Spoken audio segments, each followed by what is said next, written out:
Olá, eu sou a vereadora Thaís Ferreira e esse é o nosso podcast Mãe Tudo Pode. Um podcast de mãe para todas as pessoas, para a gente trocar sobre política, casualidades, as nossas diversas maternidades e os desafios e as alegrias, né? De ser essa coisa, né? Muita gente fala que é coisa, essa coisa, esse fardo pesado chamado maternidade, mas pra gente que não, né? Lugar pra gente de mãe é um lugar de muita potência. Tô aqui de frente para duas mães super potentes e lindas. Vou apresentar para vocês as nossas convidadas especiais de hoje. Vou começar apresentando a Gabi Oliveira, que é conhecida como Gabi de Pretas, né? Mulher preta, mãe, comunicadora, influenciadora, youtuber e apresentadora. É bastante coisa mesmo. Já perguntei aqui para ela como é que ela faz para conciliar tudo isso e sobreviver nesse mundo da internet. E queria começar, Gabi, te agradecendo demais pela sua presença. Pra gente, você é essa referência, sim, de uma influencer, mulher, preta, mãe, e não só no Rio, né? A gente tá falando de todo o país, quiçá do mundo, gente. Gabi construiu uma grande comunidade no entorno dela e é uma felicidade enorme ter você aqui com a gente. Obrigada. Estou muito feliz também com o convite. Obrigada, Thaís. Obrigada demais. E também temos uma outra presença importante, vibrante e cheia de axé. A gente está aqui de frente para Ângela Borges Quimbango, mulher preta, mãe, ativista, advogada de família, com mais de 20, quase 30 anos, ela falou para a gente aqui, de experiência na área de infância e juventude e presidente da Associação Advocacia Preta Carioca, um lugar muito importante para nós. Para a gente também, Ângela, é uma grande felicidade, uma alegria estar aqui com você. Você engrandece o nosso trabalho. A gente entende e se preocupa de verdade com a divulgação de informações corretas sobre as infâncias, de forma didática, né? E ter você aqui com a gente é um grande orgulho. Muito obrigada. Eu que agradeço, vereadora Thaís. É uma honra para mim estar nesta mesa e dizer que estou aí para a gente caminhar juntas e defender as nossas maternidades e os nossos filhos. Isso é o que importa, gente. A gente está aqui falando de quem mais tem fé na vida, né? Acho que uma coisa que a maternidade traz pra gente é essa fé inabalável, imparável da nossa continuidade, da vida dos nossos filhos. E isso pra gente é realmente muito importante. E como a gente está falando, né, aqui desse lugar da maternidade, o tema que a gente vai abordar hoje é a questão da adoção. Um assunto que, infelizmente, sofre com vários preconceitos. É olhado, né, por muita gente como um lugar comercial até hoje em dia, de caridade, de salvação, e isso é muito errado. Mas antes a gente ainda vai dar alguns passinhos atrás, porque diante de mulheres pretas tão lindas e tão importantes, a gente precisa falar como é que essas histórias começaram, como é que elas se construíram, né, desse lugar de identidade e tudo mais. Gabi, queria começar te perguntando um pouquinho e falando dessa chegada à internet. Todo mundo assistiu. Eu cheguei na internet em 2005, com comunidade, com Orkut e tudo mais, mas lá em 2015, quando eu te vi, eu falei, cara, nós somos realmente a continuação dos nossos sonhos, né? Então, ver que uma pessoa como você, uma mulher como você, estava começando uma trajetória que outras começaram antes e com tanta propriedade, né? Foi muito legal. E aí eu queria te perguntar de onde é que veio essa vontade de produzir conteúdo dessa forma que você produz hoje, mas que você já produzia antes, e como é que foi aquele comecinho lá? Então, eu comecei a criar conteúdo, né, como você disse, em 2015 para a internet. Foi logo depois que eu saí da universidade, eu fiz comunicação social na UERJ, e foi dentro da universidade que eu tive mais contato com a literatura que falava sobre as questões raciais, né? Sobre a estrutura racial do Brasil. Eu costumo dizer que eu sempre fui muito ligada a questões sociais, porque meu pai era de sindicato, então ele sempre teve um discurso muito politizado no sentido da classe trabalhadora. Meu pai falava sempre, se o patrão te indicar um candidato, você vota no outro, porque o interesse do patrão não é o seu interesse. Perfeito. Então, a gente cresceu e meu pai também consumia muita literatura estadunidense, né? Então, ele sempre trouxe Malcolm X, sempre falou de Luther King e tal. Mas a questão da raça sempre foi um pouco... Foi algo não tão tangível assim nas conversas. Eles falavam... tanto meu pai quanto minha mãe falavam, você tem que levantar a cabeça, você pode entrar em qualquer lugar. Mas eu não lembro da gente conversar sobre ser negro. A gente conversava, eles sempre me ajudaram no fortalecimento, né, dentro do possível da autoestima, mas eu não me recordo de uma conversa sobre raça exatamente. E aí, na universidade, eu lembro que quando eu entrei na UERJ, eu alisava meu cabelo ainda. E no 9º andar, é o andar da história, né? Ciências sociais e tal. E aí eu falava, eu não gosto muito de ir lá, porque as meninas ficam me olhando estranho, como se eu fosse diferente e tal. E as meninas já estavam com cabelo natural, sabe? Já estavam mais politizadas e tal.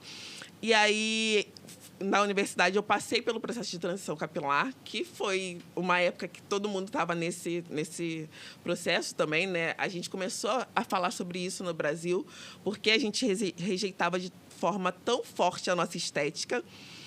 E aí, com o processo de transição capilar, que também foi em comunidades dentro da internet, eu comecei a pesquisar mais sobre a construção da autoestima da pessoa negra no Brasil, porque a gente tinha tantas referências negativas sobre o que era ser negro. E comecei pesquisando pessoalmente dentro desses blogs, aí conheci Guilé 10, blogueiras negras e tal. E decidi levar isso para a universidade. Fui para uma professora de Ciências Sociais, falei, então, eu queria pesquisar sobre isso, quero fazer meu tema de monografia sobre o papel das redes sociais na valorização da estética da mulher negra, porque eu acho que esse é um movimento que vai além da estética. Eu vejo que nos grupos a gente discute sobre outras coisas também. Então, eu quero trazer essa pesquisa. E aí eu comecei. Ela me trouxe as indicações de livros, Neuza Santos Souza, né, falando sobre a identidade do negro no Brasil. Esse processo de letramento, né? Isso, passei por todo esse processo. Fiz a minha pesquisa, entreguei, tirei 10, foi tudo certo. E quando eu saí da universidade, eu ainda estava num estágio, só que esse estágio, ele ia acabar logo em seguida, assim. E eu fiquei pensando no que eu ia fazer. Eu sempre fui treinada para ser concurseira, assim. Meus pais sempre incentivaram, do tipo, você precisa estudar, porque é a única coisa que a gente pode... Faz o concurso, vai ter estabilidade, né? Estabilidade, porque aí é uma forma da gente... Você ter uma vida melhor e etc. E aí eu fiquei em casa, falei, tudo bem, vou ficar em casa estudando para concurso enquanto eu estou procurando emprego. Mas, enquanto eu estava pesquisando, eu percebi que na internet... principalmente na questão estética, ainda existia um espaço que não era tão bem preenchido no Brasil, que era um espaço de mulheres negras de pele escura, né? E de cabelo mais crespo. Muito se falava sobre o cabelo cacheado, sobre aquela a transição. Definição perfeita, né? Enfim. Exatamente. E pouco se falava sobre o cabelo mais crespo, e a maior parte do conteúdo que eu acessei sobre o meu próprio cabelo vinha dos Estados Unidos, porque as meninas crespas lá já faziam mais conteúdo sobre. E aí eu pensei, eu tenho muito para compartilhar, porque a gente precisa entender que boa parte das pessoas, a maior parte das pessoas negras no Brasil não vão acessar a universidade. Então, eu comecei a ter uma inquietação muito grande no sentido de eu recebi um conteúdo que mudou a minha vida. Quer deixar isso acessível, né? Isso, eu tive acesso a um letramento que mudou a minha vida. Como isso não chega na massa, sabe? Como que isso não chega a mais gente? Eu comecei um processo inicial de conversar com a minha família, com as minhas tias e tal, em casa mesmo. E eu vi a mudança que aconteceu na minha mãe, sabe? De se perceber, de entender o que falava, de parar de reproduzir racismo nas falas e tal, com as crianças da família. E depois que eu vi essa mudança, eu falei, eu acho que eu quero ampliar. Conseguia dar escala, né? Usar a internet como essa ferramenta para dar escala. Isso, exatamente. Mas eu nunca pensei que eu trabalharia com isso. Eu sempre achei que seria algo que eu levaria como um hobby de propósito, um ativismo, sabe? Assim. Um ativismo. Era algo que eu queria compartilhar, e eu pensava, eu vou ser concursada e vou fazer isso daqui. Vai ter aquele tempinho para poder, né? Isso, fazer isso. Pô, mas é muito importante, né? A gente ouvir também esse teu relato, porque a gente, primeiro, consegue enxergar o quanto é importante esse acesso, sim, à universidade pública, que ele é transformador, esse conhecimento que a gente recebe, ele transforma de verdade, mas o quanto que ele ainda é excludente, elitista mesmo, e a gente precisa de pessoas como você, que se formam em comunicação social, para deixar isso acessível a partir de um discurso que realmente faça sentido para a nossa família, para as nossas mães, para nossas primas, nossas irmãs, nossas crianças, né? Então, acho que realmente esse estourar da bolha, né? Às vezes vezes é com conteúdo que muitas vezes vai trazer muito ódio também, né? Porque a gente está disputando uma narrativa, né? Mas ainda assim, quando você chega, é um propósito muito efetivo e muito bonito. Assim, te agradeço por essa continuidade, né? Porque a minha história na internet, ela começa em 2005. Eu criei, junto de outras mulheres negras e crespas, né? E retintas, uma comunidade chamada Crespíssimos. A Meninas Black Power nasceu lá dentro, né? A gente estava terminando aquela transição de Orkut para o Facebook. Meninas Black Power foi para o Facebook e a gente tinha Crespíssimos no Orkut. Tinham quase 5 mil mulheres lá. A gente já tem contato com várias.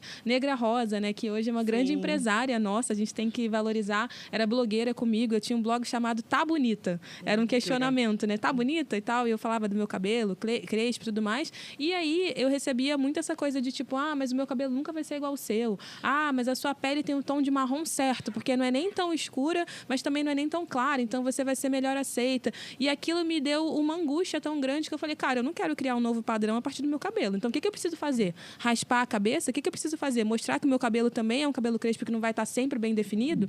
E aí eu destruí mesmo o meu conteúdo, que era um conteúdo que acessava muita gente. Assim, eu terminei o meu blog em 2009, eu tinha, 40 mil inscritos, vídeos com 300 mil views. Na época nem monetizava, né? Mas era uma grande audiência. Só que o racismo, né, fez com que eu falasse, cara, esse não vai ser um lugar, porque vai me trazer dor, vai me trazer adoecimento, e eu quero me libertar de tudo isso. Então, eu apaguei mesmo tudo. E aí, quando eu vi, né, esse surgimento de canais como o seu, com a importância que teve, eu falei, cara, que bom que a gente continua, né, uma pelas outras. Sim. E que outras pessoas se despertam também a partir disso. E aí, queria perguntar sobre essa questão, né? Como é que você conseguiu lidar e superar, né, esses episódios de racismo tão escancarado que a tua produção, que é tão benéfica para toda uma comunidade, mas também é tão atacada, né? Que a gente sabe que o perfil mais fácil de receber o ódio na internet são as mulheres negras retintas. Não importa se você tem milhões de seguidores e se hoje você é uma pessoa numa situação financeira boa ou se você é uma pessoa com um perfilzinho pequenininho no seu Facebook e resolveu postar a sua foto feliz na laje, tomando um sol. Se o seu corpo não for o padrão, se a sua pele for mais escura, o racismo ele vai te atacar de uma forma muito violenta, né? Então, como é que é para você? Eu lembro que quando eu entrei na internet, o primeiro vídeo que eu postei no YouTube era um recorte onde eu não falava nada, era só uma apresentação, assim, está vindo aí o canal, sabe? E nesse primeiro vídeo eu já recebi um comentário do tipo, a macaca querendo criar canal, alguma coisa assim. Só que foi muito importante para mim entrar na internet num momento que eu já estava muito fortalecida. Eu já era uma mulher adulta, eu tinha 22 anos, eu acho, na época.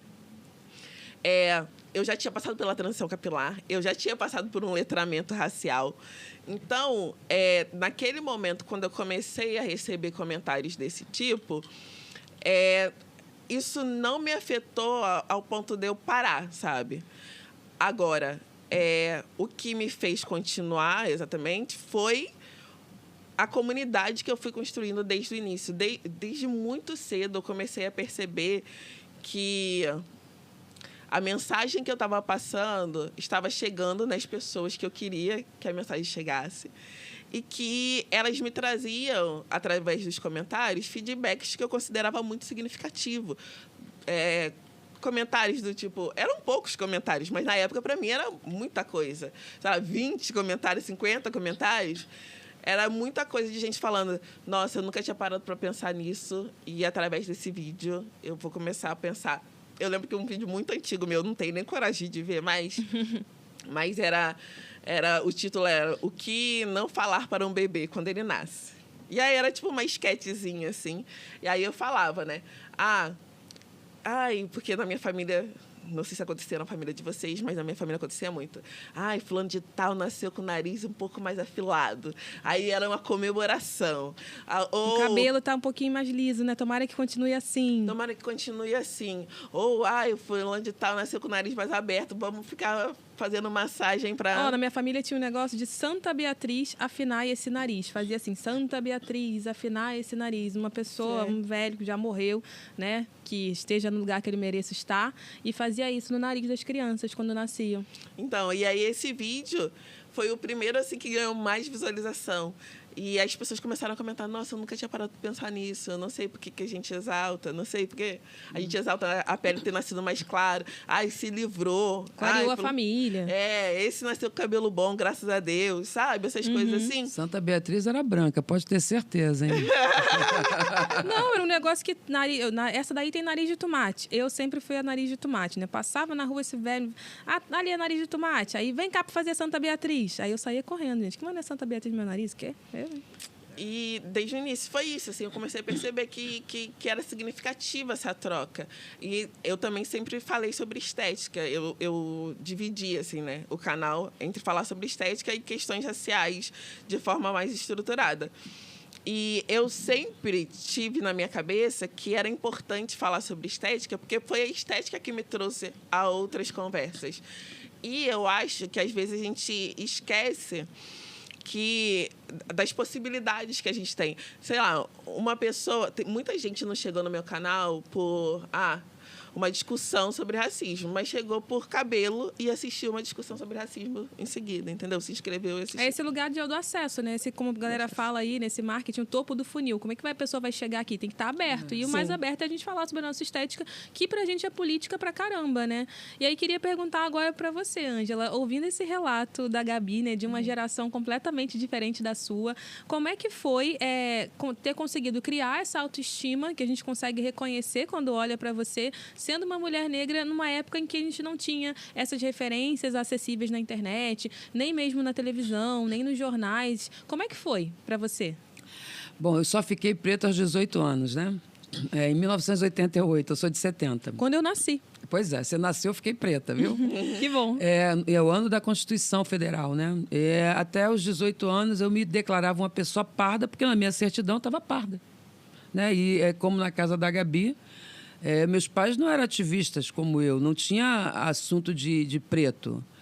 E também não tinha assunto nenhum, porque meu pai era um pedreiro, semi-analfabeto, minha mãe, uma dona de casa, semi-analfabeta, que colocou eu e minha irmã na escola para nós aprendermos a assinar os nossos nomes, fazer até a 8ª série, olha o que eu estou dizendo, para a gente aprender os nossos nomes, assinar corretamente. Quer dizer, na cabeça da minha mãe, tinha que estudar até a 8ª série para aprender a escrever o nome corretamente. Mãe, chamo meus respeitos. E então, não se tratava disso. Essa coisa de afilar o nariz tinha também. Né? Minha mãe mesmo fazia assim, né? Bota um pregador, e ficava rindo e tal. Mas aos 18 anos, foi quando eu fui cantar na noite, que foi o meu segundo marido. Adoro contar os maridos, adoro. Que veio o quinto, que veio o quinto. Eu estou aberta, quem quiser mandar... Eu vou ficar com o meu para sempre. Minha fila não está aberta, não. Fique. Mande os currículos, que a Angelinha está aqui, estou solteira, né? Mas até os 18 anos, então, eu era uma parda. E o Marco Antônio Silva do Nascimento, hoje é aniversário dele, não está mais entre nós, de 14 de agosto. Meu amor a esse homem que amo até hoje, eu me sinto viúva dele, né? Ele era músico, era baterista e me levou para a Aguibara Dudu Odara. O povo jovem não sabe... Com certeza virou pouco. Não tinha como ir para a Aguibara Dudu e não tornar-se negra, né? E aí eu comecei a ver, né, o movimento negro e aquela história, né, aquelas músicas do Faraó, né, e tal. Hoje eu sou panafricanista, sou bem ligada às questões do Kemet, né? Hoje conhecido como Egito. Né? E ali foi um divisor de águas para mim, porque o Marco me disse: Ângela, eu fico muito feliz de poder contar essa história hoje, que é aniversário dele, né? Ângela, você é negra. Eu falei, eu? Sabe quando a gente avisa para a pessoa que a pessoa é preta, que a pessoa leva, vocês estou com lepra? Oi, meu Deus. Não, você não é parda. Parda é papel. E aquilo ali foi um divisor de águas na minha vida, porque também saber que era uma mulher negra me fez ser a mulher que eu sou. É como se tivesse desbloqueado um canal da minha mente, sabe? Um cadeado. E aí eu comecei a ver que eu podia fazer qualquer coisa, porque comecei a entender a história dos meus, naquela época, ancestrais, hoje ancestrais, né? Na visão quemética e também na visão panafricanista, meus ancestrais. Então, saber que os faraós, porque até então a gente não sabia disso, né? As pessoas tratavam os faraós, né, e a história do Egito como Hollywood, né? Todo mundo branco, né? A Cleópatra, então, enfim. E saber que aquele povo era um povo preto, que aquele povo era a minha origem, porque aí a gente precisa dar esse dado, se for para a edição, não for, paciência, mas vou dizer aqui, é bom para todo mundo saber, né? Quando o Alexandre o Grande ataca o Egito, os egípcios descem para o Império do Congo. E o Império do Congo é Angola, Congo belga, Congo Brazzaville, Sudão é um grupo de países que o europeu, em 1940, né, com a Conferência de Berlim, que eu chamo Conferência do Congo, dividiu África em retalhos, né? Então, nós descemos para esse Império do Congo e aqui no Rio de Janeiro chegou a maior quantidade de pessoas escravizadas e vem desse Império do Congo. Então, eu sempre digo, eu sou uma egípcia, eu sou uma angolana que nasci no Brasil.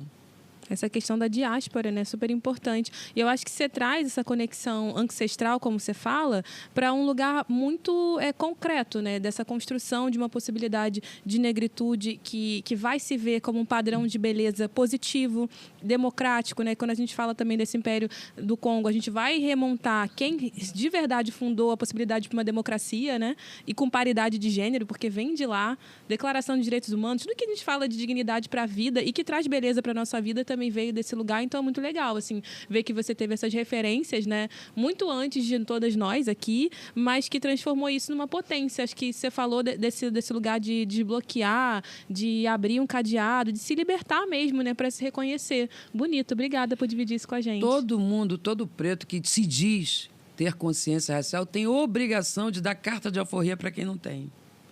A minha vida é para empretecer. Ninguém passa por mim e sai menos preto. Sempre sai mais preto. Porque isso, para mim, se tornou uma missão. Eu não estou passeando aqui, né? Eu reencarnei. Eu já estive na escravidão. Isso aqui, uma coisa podem cortar, fique à vontade, mas eu vou falar. Cortar para quê, gente? Não, tá? corte, não tem problema. Mas eu tive aqui, lutei na escravidão e retornei. E aqui hoje, nessa pseudo-liberdade, eu continuo lutando para que esse nosso povo preto possa avançar. E ser assim, do jeito que eu sou, é por conhecer a minha história. Eu não tenho leitura de livro preto. O único livro de preto que eu li, de verdade, eu não tenho, foi só a autobiografia do Malcolm, do irmão Malcolm X. Eu não tenho. As minhas experiências e a minha leitura está sempre com os panafricanistas que estão em Angola, né? E, aliás, o meu ganga vem aí agora em setembro, estou esperando ele, Felipe Vidal, e conviver com os africanos, né? Que minhas filhas são filhos de africanos do Congo belga, porque aqui, ó, meu amor, não sou boba nem nada, né? Ela foi lá fortalecer a bioancestralidade todinha. A genética, a nossa genética, né? Porque nós somos a origem da humanidade. Então, quando você sabe quem você é, os outros podem dizer o que quiser, né? Eu sempre digo assim, uma coisa que eu acho importante dizer aqui. Ninguém tem obrigação de gostar de mim. E eu também não tenho obrigação de gostar de ninguém. Eu sou o que sou. Se você compreende, maravilha. Não compreende? Maravilha também, né? Aí já dizia a minha mãe, que saúde a memória da minha mãe. Não gosta? Come menos. Se não gosta, não precisa nem comer. Tá tudo bem. Aí segue o baile, né? Em bom carioquês.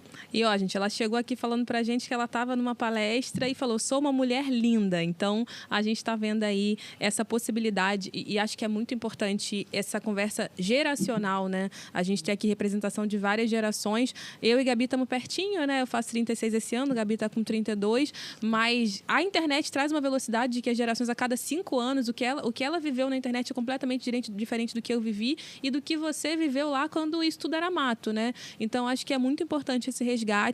E aí vou mudar agora um pouquinho o fio da nossa conversa para esse lugar das maternidades, né? A gente tem a oportunidade de falar sobre esse assunto de várias formas, de formas plurais, diversas. A gente já trouxe essa discussão aqui no nosso podcast. A gente entende esse lugar do processo, que é mais um tornar-se, né, na vida da gente com o útero. Então, a gente também passa por esse processo de algumas, né, de reconhecimento da identidade a partir da negritude. A maternidade traz um outro reconhecimento também de outra parte da nossa identidade, que não se limita só a esse processo, mas que é muito impactante, né? Então, queria perguntar para você, Gabi, como é que foi essa virada de chave desse lugar da maternagem, da questão da adoção, como é que foi essa opção por se tornar uma mulher preta adotante? A gente sabe que também tem outras sobreposições de várias desigualdades aí, né? Compartilhei o processo com outras amigas também adotantes e muitas foram colocadas no lugar até de que elas tinham a impossibilidade. Mas como é que você, e é esse você ligado à raça, como é que você quer adotar uma criança? Como se fosse impossível, né? Como é que foi isso para você? Você trouxe um ponto importante, porque quando eu fui na Vara da Infância e da Juventude de Niterói a primeira vez, eu cheguei falando, eu quero entender como que é o processo de adoção. E aí o moço olhou para mim e falou assim, você quer adotar algum parente seu? Aí eu falei, não, eu quero entrar na fila. Também quer adotar um parente, até que um preto é um parente, né? Não, mas ele automaticamente achou que eu tinha alguma criança em situação de vulnerabilidade dentro da minha família e eu estava ali para tentar adotá-la. Aí eu falei, não, eu quero o processo padrão, entrar na fila e tudo mais. Aí ele, tá, ok. Então assina aqui esse papel para pretendentes, vai ter uma reunião e você pode voltar. E aí, com o meu trabalho na internet, eu fiquei muito na dúvida sobre como compartilhar essa vontade e esse processo. Só para localizar, né, as pessoas, eu decidi pela maternidade por adoção de uma forma muito natural. Eu estava com 28 anos, eu estava num relacionamento, e aí levei aquele susto de será que estou grávida? E não estava grávida.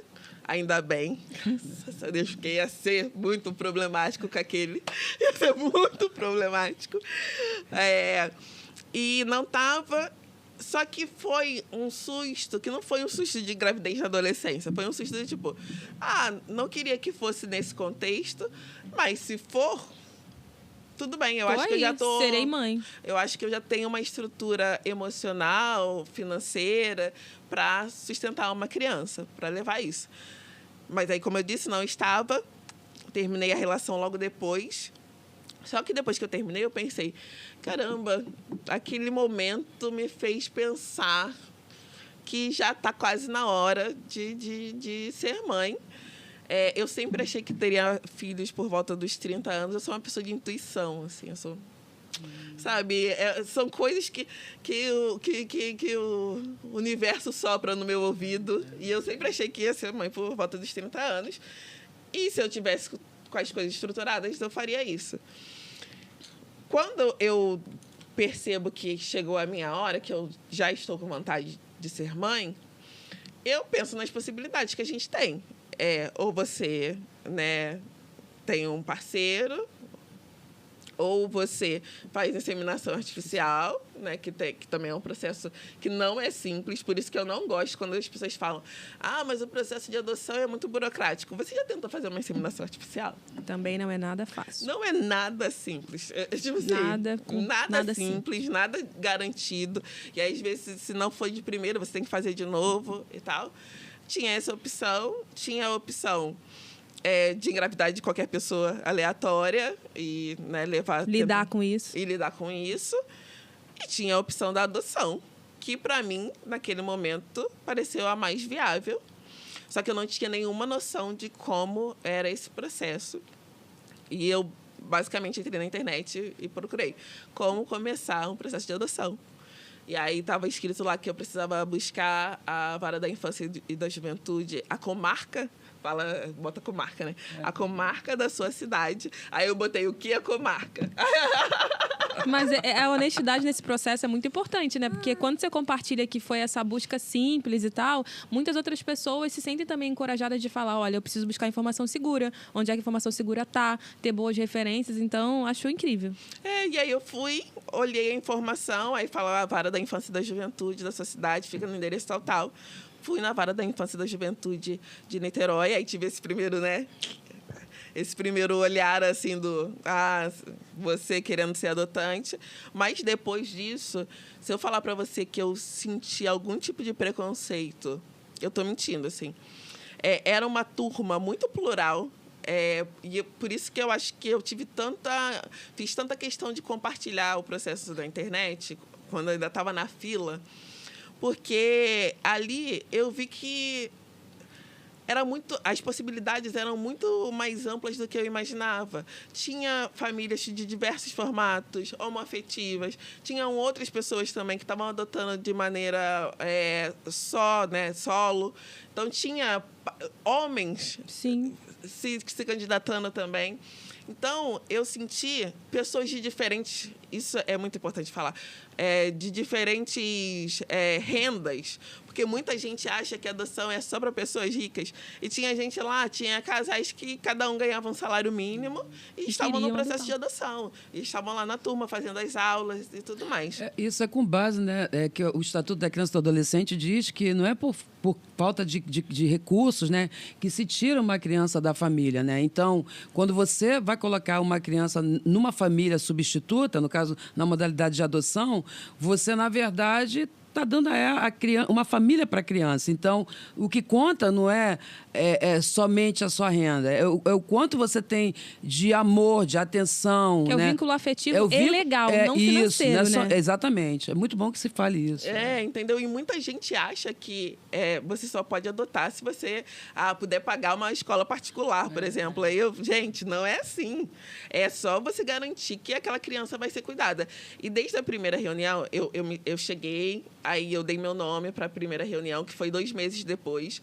Aí eu participei da reunião de pretendentes. E foi ali que eu entendi que era aquele caminho que eu queria seguir.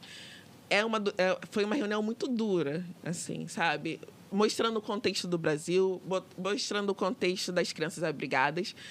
E muito direcionada, eu lembro disso e eu sempre repito. A assistente social falou: vocês não estão num shopping ou no mercado para escolher crianças. Isso é um ponto muito importante. Aqui, a nossa prioridade são as crianças. A gente está avaliando vocês para encontrar uma família adequada para essas crianças. Não são vocês que estão vindo aqui, quero uma boneca. Dessa cor, desse tamanho, dessa idade, que não faça isso, que já tenha aprendido a fazer aquilo. Aí eu vou até pedir esse parêntese, porque esse é um grande foco assim, de uma pergunta que eu acho que a Ângela pode nos ajudar. Explica para essa nossa audiência, para quem está ouvindo ou assistindo a gente, o que é a adoção e como alguém se coloca nesse lugar de disponibilidade para ser essa pessoa adotante. Entendendo esse contexto que é muito desafiador, como a Gabi falou. Muita gente acha que é um lugar, uma lojinha de shopping, que eu chego lá e eu escolho a criança que eu quiser. E não é isso. Teve uma época até que teve, não sei se a Gabi viu, né, que o pessoal botou as crianças para desfilar, né? Olha isso, já tem alguns anos, né? Que tristeza. Para desfilar, as crianças que estavam para adoção e o pessoal sentado. Igual assim... concurso de... desfile de moda mesmo. Né? Semana de moda. Né? E aí, evidentemente, que eu meti o pau, né? E tinha gente de grupos de apoio à adoção que estava apoiando isso. Mas quando você... eu acho boa essa fala da assistente social, porque a gente precisa pensar... Eu sou uma pessoa que faço adoção... E aí, agora, nesse momento, vou dar um tiro no meu pé. Mas, como eu gosto de dizer, eu sou uma mulher de Xangô, gosto das coisas bem escurecidas, vamos dizer assim, justas, né? O que é a adoção no Brasil hoje? A adoção no Brasil hoje são famílias pretas que são destruídas porque o Estatuto fala de políticas públicas, tá? Para fortalecer pessoas pobres, e as políticas públicas falham propositalmente, eu quero acreditar porque não vejo efetividade, né? E quem acaba indo para essa fila dos habilitados para adoção as crianças, para esse cadastro, são as crianças filhas dos pretos e dos pobres. A gente precisa pensar nisso, né? Então, a gente também precisa pensar que a família preta, a família pobre precisa ser fortalecida para que esse filho não vá para o sistema. Porque outrora, na época da escravidão, nós dávamos o nosso peito para os filhos dos outros, o nosso leite. A gente não podia criar os nossos filhos. E agora nós entregamos os nossos filhos para a fila dos habilitados de adoção. Então, a gente precisa ter uma visão crítica disso. E eu sempre venho falando no sentido de fortalecer as famílias pretas. Eu digo sempre, homens pretos, não façam filhos que vocês não vão assumir. Mulheres negras, cuidem dos seus filhos. Nós precisamos proteger as nossas famílias, porque a reprodução de escravidão ainda está aqui. né? Sim. Eu não estou falando contra a adoção, porque a gente fala isso, eu sou super a favor. É uma outra perspectiva, é um olhar crítico realmente sobre um problema que a gente precisa resolver da raiz, né? Não, e uma coisa que a senhora me falou na época que eu te procurei para o processo de adoção, ela tá falando isso, mas ela que ajuda, tá, gente, nos processos. Eu fui advogada dela. Fui advogada. Sabemos. E é que uma mesma situação numa família de classe média branca não significa a retirada da criança. Exatamente. Sei lá, uma situação de alcoolismo. Quantas crianças de classe média brancas você vê o assistente social batendo na porta para tirar? Alcoolismo, uso abusivo de drogas, violência doméstica, violação sexual da criança. A gente sabe onde acontece nas famílias de classe mais alta e não acontece também essa medida de excepcionalidade, que é a perda da guarda da criança. Né? Exatamente. Eu preciso também fazer aqui a esteira para falar do sistema socioeducativo.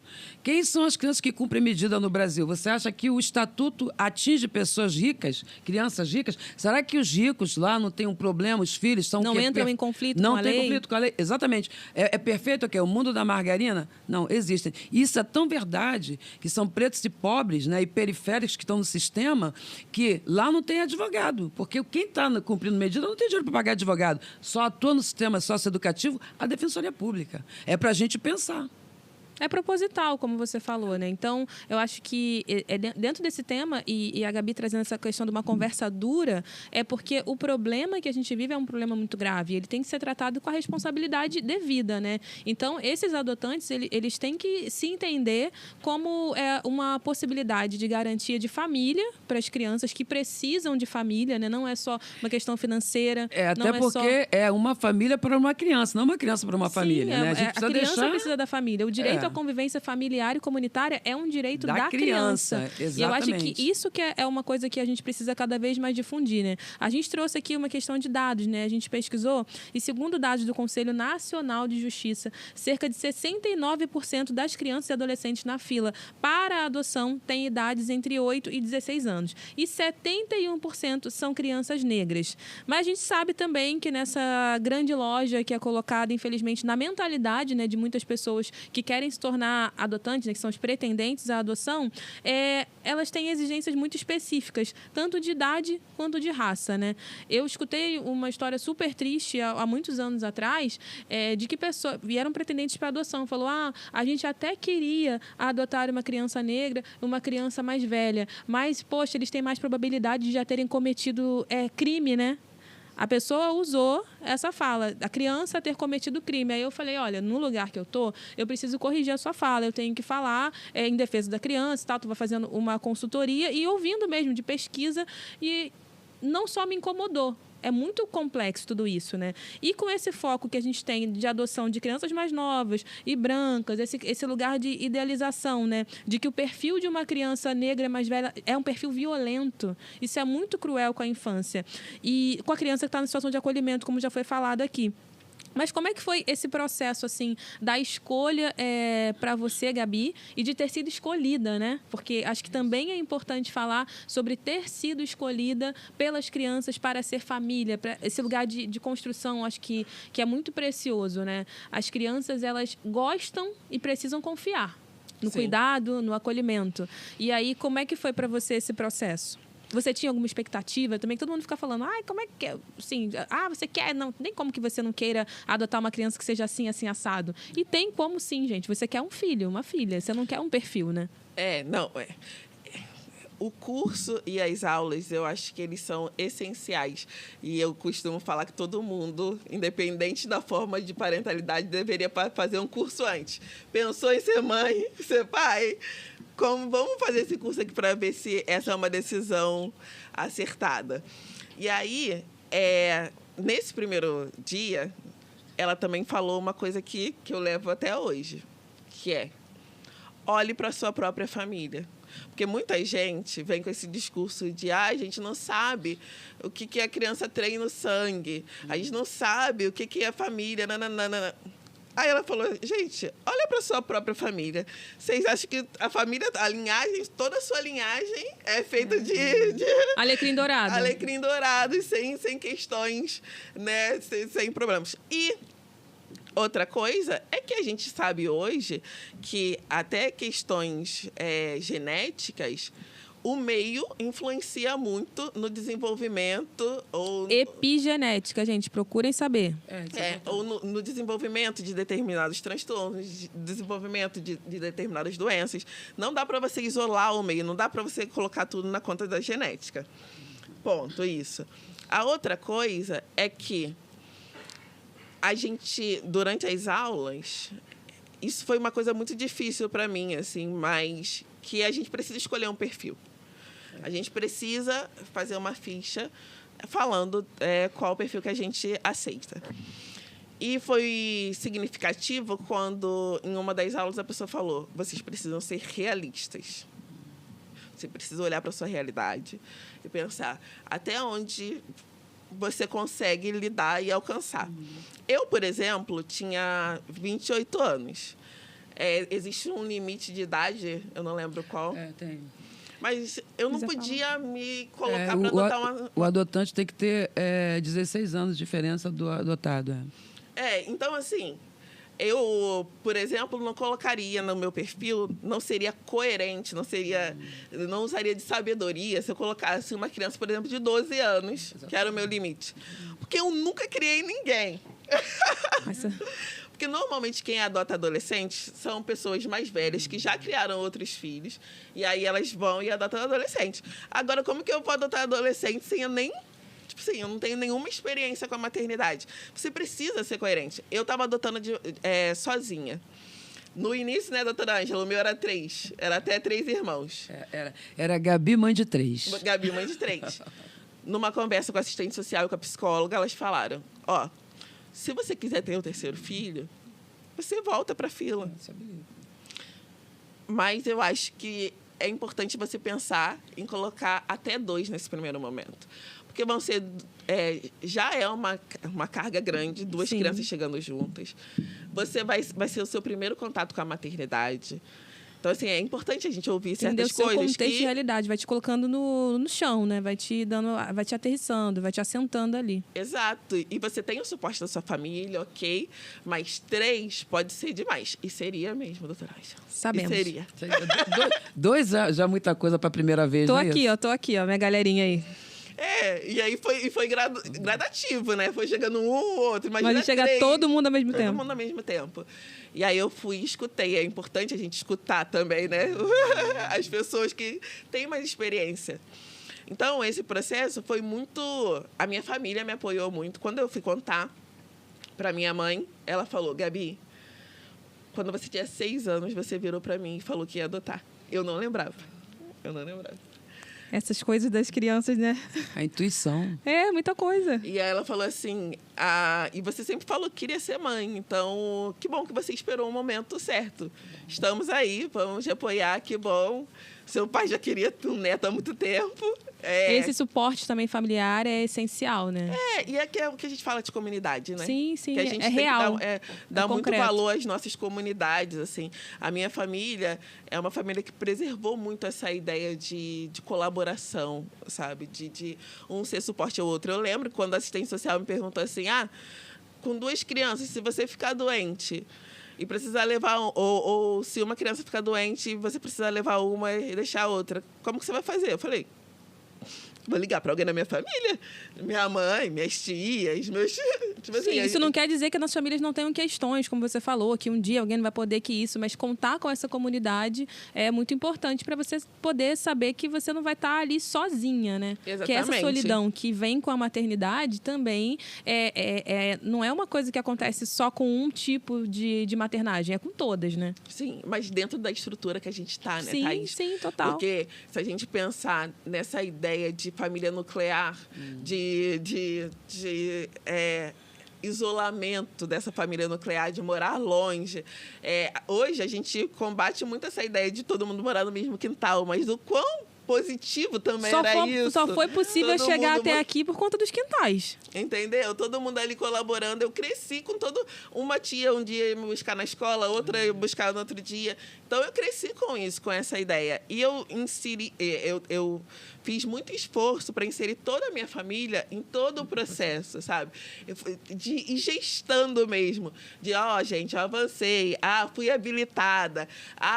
Vou começar a conversar com 2 crianças. Porque aí todo mundo foi criando aquela expectativa. Minhas tias passavam em um lugar, compravam um presentinho. E vai construindo vínculo familiar mesmo, né? Muito, muito bom, muito bom. E é muito interessante, né, a Gabi falar desses quintais, né? Porque os pretos nós sempre fomos assim, né? Os pretos sempre foram assim. A gente começou a querer ser europeu, aí começou a achar que não tem que estar junto, né? Achar que não precisa de ninguém, né? Mas eu gostaria de discordar suavemente, viu, Gabi, de uma fala, porque eu trago uma visão crítica disso, né? Eu acho os grupos de apoio à adoção muito importantes, muito, muito importantes, né? Mas eu também faço algumas críticas. Por exemplo, a gente vê nos grupos de apoio à adoção, porque como a gente está muito tempo na área, quando alguém passou pelo grupo de apoio à adoção, eu já sei, só pela fala da pessoa, porque aquela fala fica formatada. Eu falo, grupo de apoio à adoção, né? E eles estão o tempo todo brigando para que não haja preconceito na maternidade adotiva, né? Porque aquela coisa, é o filho adotivo. Não, é o filho, né? Sim. Mas, ao mesmo tempo, esse grupo diz que tem que fazer o curso. Eu discordo, em parte. Eu acho que tem que fazer o curso, sim. Mas, por exemplo, eu me tornei mãe, tenho 2 meninas, né? Uma de 19 e outra de 22. Fui mãe aos 32 anos a primeira vez, 35 da última vez, né? Eu estou com 54 anos. E eu não fiz curso nenhum para ser mãe. Aí a gente vai dizer que mas a gente está falando das famílias que deixam as crianças em vulnerabilidade. Sim, estamos falando. Eu estou dizendo o seguinte, quando a gente fortalecer essa família preta, né? E a gente por exemplo, você tem uma mãe, você é uma boa mãe, eu tenho certeza, você tem uma boa mãe. A sua mãe eu não sei, mas a dela eu sei que ela tem uma boa mãe. Então, naturalmente, a gente aprende a ser mãe com a nossa mãe. Então, quando o nosso quilombo está fortalecido, a gente consegue maternar. Até mesmo que a gente não faça um processo legal, porque a gente tem histórias nas nossas famílias de pessoas que vieram conviver nas nossas famílias e se tornaram pessoas que a gente considera que são aqueles parentes que o direito chama de parente afim, né? A gente tem uma afinidade. Falavam dos agregados, né? Isso, entendeu? Então, assim, eu acho complicado. Por exemplo, o grupo de apoio à adoção, eles têm uma pretensão de formatar toda a forma de falar sobre a adoção. E eu discordo, né? Então, por exemplo, a adoção é segura e para sempre. Isso não existe, a gente sabe disso.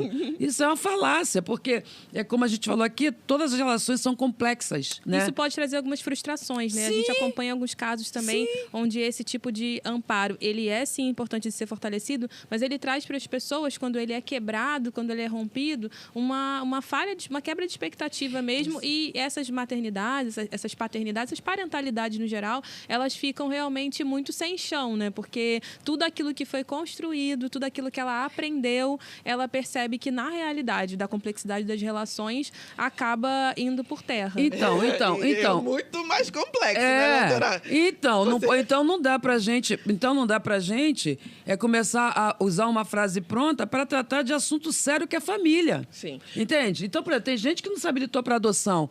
E, dependendo do caso, o primeiro juiz da causa sou eu, faço ação. Aí o pessoal da fila da habilitação para adoção fica revoltado. Porque a gente está na fila e tal. Aí eu pergunto, o melhor interesse é de quem? De vocês ou da criança? Isso tem que ser perguntado. Porque o povo que está habilitado para adoção, que entra na fila e frequenta grupo de apoio à adoção, são muito radicais, sabe? Porque existe a adoção, o pessoal que está habilitado. Mas tem outras formas de adoção também, né? Tem a adoção do filho do companheiro, né? O parente, que o cara achou que era você que estava lá, sim, né? Então, tem uma criança que está numa família há não sei quantos anos e reconhece aquela família como pai e mãe. Como é que vai fazer a adoção dessa criança? Tem que ir para a fila? Que fila? Essa criança reconhece essa família como a família dela. Então, a gente também tem que pensar isso. Não, e a ideia é sempre tentar evitar ao máximo que a criança rompa o vínculo com a família de origem, né? Então, se em todos os processos, mas, por exemplo, os meus filhos, eles foram tentaram inserir eles com a avó, com outras pessoas próximas que eles já conheciam, antes de levarem para para a fila, por exemplo, sabe? Para um cadastro mais amplo. Porque é um rompimento significativo. Sim. Entendeu? Imagina uma criança que está acostumada. Meus filhos eram de outro estado. Então, assim, num ritmo de vida, com algumas pessoas que eles já conheciam. E aí, de repente, adultos decidem que é a hora deles mudarem para o Rio de Janeiro, encontrarem uma nova mãe. Eu entendo que foi o melhor para eles dentro do contexto deles. Claro, eles precisavam, eles realmente passaram por situações de vulnerabilidade que não dava para eles continuarem na situação que eles estavam. Todas as alternativas já tinham sido esgotadas nesse caso, né? Que é também importante a gente falar. Exato. Mas a gente sabe também de casos que as alternativas não foram tão esgotadas assim. Exatamente. E aí retiram a criança isso daquela também é convivência. violência, né? Então, eu quero aqui lembrar do artigo 45, que fala que para adoção precisa de consentimento. Então, o 45 está no Estatuto da Criança e do Adolescente. E aí, se você quer entregar seu filho para mim, para eu adotar, sim uma visão muito radical do que os grupos de apoio espera, o pessoal que está na fila de habilitados. Mas eu, como advogada, se eu vejo que cabe a ação, eu entro e faço. E eu vou dizer uma coisa para vocês aqui, ó, vou falar debaixo da mesa, para isso nunca mais não entrar areia. Eu nunca perdi ação nenhuma. Mesmo aquelas... Porque a ação que vem para desabilitados, né, que é do cadastro, é uma adoção que, às vezes, dá algum problema, mas é muito mais difícil dar algum problema durante o processo, né, do que uma adoção que a pessoa quer adotar uma criança. Então, eu apresento para o juiz e diz, essa que é a situação. Então, por exemplo, vamos falar de direito natural, de origem, né? O direito natural é o seguinte, você engravidou.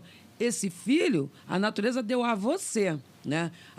Nós temos sistemas, temos normas, temos leis, ok, respeitamos as leis. Mas, se você entende que você quer entregar... Eu não estou falando de dinheiro, porque aí tem aquele papo do grupo, que você sabe... de né? tráfico de criança. Do dinheiro, vou comprar. Não estou falando disso. Eu estou falando de... Que é uma outra realidade a ser combatida. Né? Exato. Isso tem que ser combatido. E que, infelizmente, é muito invisibilizado e subnotificado também. Sim, e existe. Sim. Então, se a mãe quer entregar uma criança para aquela pessoa... E aí tem uma questão da condição mental, porque a gente... É efeito borboleta, né? Então, por exemplo... Por que eu tenho um filho na maternidade, não quero esse filho? Eu já tive clientes assim. A outra teve lá o filho, ela, não tira, vou tirar. Não tira, eu vou acompanhar a sua gravidez. Não é deu dinheiro, né? Acompanhou, fortaleceu a pessoa. Eu quero que você fique com o meu filho. O desejo daquela pessoa que gerou, aquela pessoa que a natureza deu a ela, o filho, é que a criança seja entregue para a Gabi, um exemplo. Que ela conhece a Gabi. Conhece a Gabi, sabe que Gabi admira. Tem a confiança também.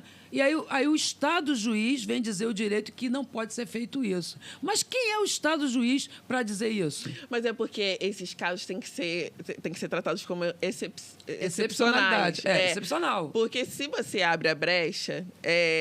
Aí você abre brecha para compra, por exemplo. Sim. Então, tem que ter a regulação do direito, né? A gente está falando... Não estou falando de regulação do direito. Estou dizendo que o Estado juiz... Quem é o Estado juiz para dizer, por exemplo, como você vai se relacionar? O Estado juiz disse que você pode casar e aqui o casamento é monogâmico. Um exemplo, né?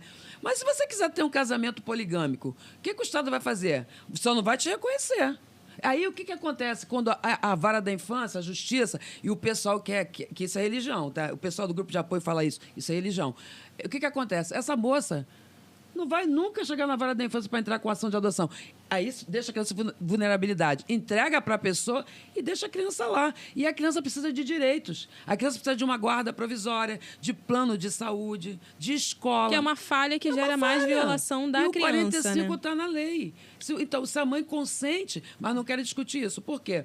Porque eles querem a adoção legal e para sempre, né? Na fila dos habilitados. Eu falo assim, tá legal. Não, e eu acho que uma outra discussão que a gente tem cinzentado e que é muito importante é do acompanhamento. Eu acho que isso deveria virar política pública, inclusive. Por favor, acompanhamento, pós-adoção, né? Do pós-adoção, Sim. assim. Eu sou uma pessoa, né, que tem uma estrutura financeira que me deu a possibilidade de fazer todo o acompanhamento que os meus filhos precisavam. Mas não dá para a gente fingir que uma criança que passou por um rompimento familiar e passou por anos abrigada, que ela é uma criança que não precisa de um tratamento para o trauma. Entendeu? Porque eu sinto que, às vezes, na ideia, né, de incentivar a adoção, e a gente faz isso, eu incentivo, as pessoas tentam meio que diminuir o impacto desse trauma na vida das crianças. E é um impacto que sim, você vê depois os reflexos dele. Não dita, gente. E é outra dimensão do cuidado, né? Que tem que ser provido também pelo Estado. Exato. E não dita, vai ser isso, vai ser aquilo. Não é isso. Mas que eu acho que precisaria ter uma política muito clara de acompanhamento psicológico e terapêutico, tanto para as pessoas que adotaram, quanto para as crianças que passaram por abrigo. Então, eu vou alargar isso. Então, no caso da moça que entregou o filho para adoção, ela também precisa, sabe por quê? Quando é a mulher, aqui nós somos mães. Você, como mãe, precisa saber que seu filho está bem. Eu não posso cuidar. Eu vejo isso como uma forma de amor. Eu não posso cuidar, mas Thaís pode cuidar. Então, eu entrego para a Thaís, porque agora é diferente você entregar para a fila, porque você não sabe para quem vai. E a condição psicológica Você gera outro dela. trauma também, né? Você a gente tem em cadeia, né? Uma questão geral, que afeta todo mundo. Não se engane, tudo está interligado. Como a Gabi falou, um processo que não é nada simples para ninguém que está envolvido em qualquer parte do processo. Não existe uma ponta, né? E que a gente pode repensar. Eu acho que, às vezes, as coisas ficam muito cristalizadas. Longe de mim trazer os Estados Unidos como referência positiva de direitos humanos. Mas, quando a gente pensa nesse processo de entrega, por exemplo, é muito... A gente está falando muito... Não, isso aqui...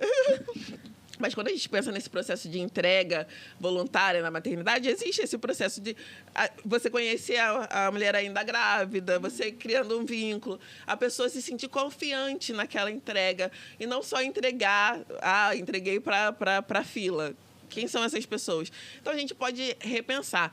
E uma outra política pública que eu acho que a gente deveria pensar também em relação às pessoas que não podem se deslocar para outros estados. Porque muita gente, boa parte, né, do tempo de fila é determinado também pela localidade que você coloca, que você pode ir. Por exemplo, eu podia ir no Brasil todo.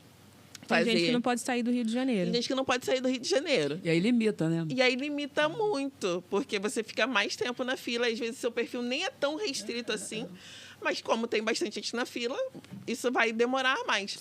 Então, por que não pensar em um suporte, em um auxílio para que essas famílias, né, esses pretendentes, possam viajar, possam encontrar essas crianças, fazer a aproximação? Quem realmente precisa. Né? Quem realmente precisa. Porque senão o pessoal começa a criar critério, né? Precisa, aí é criar critério, realmente. Criar critérios para quem realmente precisa. Mas a parte interessante do que vocês estão falando é que, tanto do lado da política pública, né, nacionalmente, pelo nosso estado, pelo nosso município, acompanhando esse advocacy pelos direitos das crianças, a gente tem muita proposta, inclusive, de alteração, modificação, retificação, atualização, principalmente do ECA, das políticas nacionais que regem, né, a questão da adoção no Brasil, mas existe uma morosidade por essa transformação, justamente por aquilo que a Ângela falou lá no início. Existe um projeto de destruição também das famílias e de precarização das infâncias. Então, a gente já poderia... A gente tem orçamento, a gente tem pensamento, elaboração teórica, né, de várias pessoas, seja ela do direito, das políticas públicas, dos direitos humanos, que levam o advocacy lá, vão lá conversar com o governo federal, com quem está nas comissões e tudo mais, para aprovar, para construir projetos de lei, para melhorar os que já existem, mas a efetividade de aplicação disso fica restrita, porque não é uma prioridade. A prioridade continua sendo deixar margem e brecha para haver a violação das crianças, a destruição das famílias. Então, as políticas públicas que vocês trouxeram são políticas de fortalecimento das famílias, essencialmente, né, para que esse caso... a gente já sabe que, hoje em dia, não é um caso de exceção. Não são casos de excepcionalidade, porque, infelizmente, muitas famílias estão perdendo as suas crianças por conta da vulnerabilidade, agravada, né, pelas desigualdades de raça, de classe, de gênero, de condição, né? A gente tem que falar também das pessoas com deficiência, as famílias, né, tanto as crianças, mas os responsáveis também. E aí, na política pública, você vê que a falha principal é na falta de vontade política. E isso vai para o sistema, né, do socioeducativo, isso vai para essa questão tanto das crianças quanto dos pretendentes e adotantes. É uma falha real real mesmo, muito grave do Estado, mas que não é assim, tipo, a gente está falhando porque a gente não consegue, a gente não sabe fazer. A gente sabe, a gente consegue, tem recurso para isso, mas a gente decide aí, falando desse lugar, porque eu ocupo também, o Estado como um todo, o poder público como um todo, principalmente os executivos, eles escolhem não avançar nessa grande pauta, que é a questão da adoção no Brasil. Porque, para quem essas crianças são Vem importantes, daí, né? que aqui não sabe mais nada. Não, Pode vir daqui, pode vir daqui. Para quem essas crianças são importantes? Pois é. Então, assim, existe essa Essa é a morosidade, pergunta. porque... Essa é a pergunta. E aí, eu queria até lembrar que há bem pouco tempo, esses grupos de apoio à adoção queriam tirar a adoção do Estatuto da Criança e do Adolescente. Olha aí, tirar de onde protege. Fora do Estatuto. Por quê? Porque isso virou um negócio também. Sim. Gente, a gente tem que ser realista. Isso virou um negócio. Muita gente ganha dinheiro no Brasil com carne preta infantil. Muita gente, sabe? Gente que cobra tufos de dinheiro para fazer uma ação de adoção. Gente que está enriquecendo, gente que está dentro desses grupos de apoio captando clientes. Isso aqui, atenção, OAB, presta atenção. Captando. E tem que ser feita a denúncia mesmo. E fazendo. Não, mas isso é uma coisa que é ligado com vários outros sistemas. Sim. Enfim, que é bem complicado de combater, mas eu quero ver um advogado que trabalha com infância, que é o meu caso, falar o que eu estou falando aqui.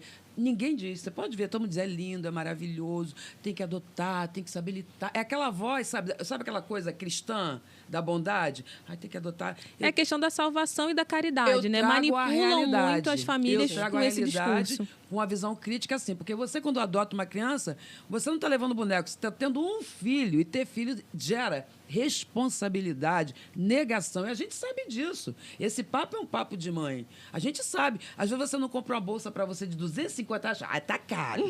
Passa ali na frente, 400. Ah, essa mochila ainda vou levar para fulano. Isso é mãe. Sim. Isso é ser mãe. Tem essa questão, acho que é um ponto de reflexão, né? A gente cai um pouquinho nesse lugar até de silenciar, porque é um tipo de conversa que ela precisa de uma boa assimilação, até para que a gente mude algumas coisas, não só no nosso pensamento, que eu acho que a gente tem aqui um lugar de muito consenso, né, em relação ao combate dessa desigualdade toda, ao combate realmente dessa possibilidade, né, que ainda é aberta, que a gente vai falar da adoção, do aliciamento, das outras violações que a gente sabe que podem ocorrer também com as crianças que estão na fila ou que já foram adotadas, que não estão todas em segurança, né? O caso da Gabi, eu acho que é importante também a gente trazer a afirmação positiva. Acho que é um lugar de referência muito bom da gente construir, principalmente para as famílias pretas, porque fortalecer, né, a Gabi enquanto uma mãe que adotou e passou por esse processo protegido de forma segura, dar para essas pessoas também uma referência de que o processo ele é possível, ele é positivo e pode ter um desfecho favorável para as crianças e para aquela família toda. Para a sociedade. Para a sociedade como um todo. Acho que isso é uma coisa que a gente não pode também perder de vista. Mas isso também não quer dizer que a gente vai fazer tudo de olho fechado e falar, não, Gabi, vida é perfeita. Não é isso. Não, e por isso que eu destaco a importância do apoio pós, assim. Porque foi muito dinheiro gasto depois. O meu filho é uma criança... Todos os cuidados, né? De todos os cuidados, assim. A gente está aí nessa grande discussão dos planos de saúde, né? Para crianças com deficiência, com autismo, com algum tipo de transtorno, que os planos de saúde estão retirando essas crianças. Então, assim, são várias nuances, exatamente, que a gente precisa pensar e que eu acho que não é um desincentivo de forma alguma, mas que a gente precisa ser claro. Eu gostei da primeira aula porque a moça foi clara. Foi, é isso, isso e isso. Essas crianças, elas sim passaram por um rompimento. E não adianta essa coisa de bebê. Porque o bebê, né, então ele vai vir livre. Não, ele passou por uma gestação que muitas vezes foi turbulenta. Então, assim, não tem essa isenção. Sabe, é uma criança isenta, um anjo do céu. Não, você vai enfrentar questões, mas eu sinto também que são questões que você enfrenta independente da via de maternidade. Crianças, Eu lembro que num grupo do Facebook outro dia, um pai colocou, né, que ele tinha adotado 3 crianças e tudo mais, e que ele estava muito preocupado porque as crianças não conseguiam se adaptar às regras de higiene e tudo mais. Nananana. Aí ele citou umas coisas assim, que as crianças faziam.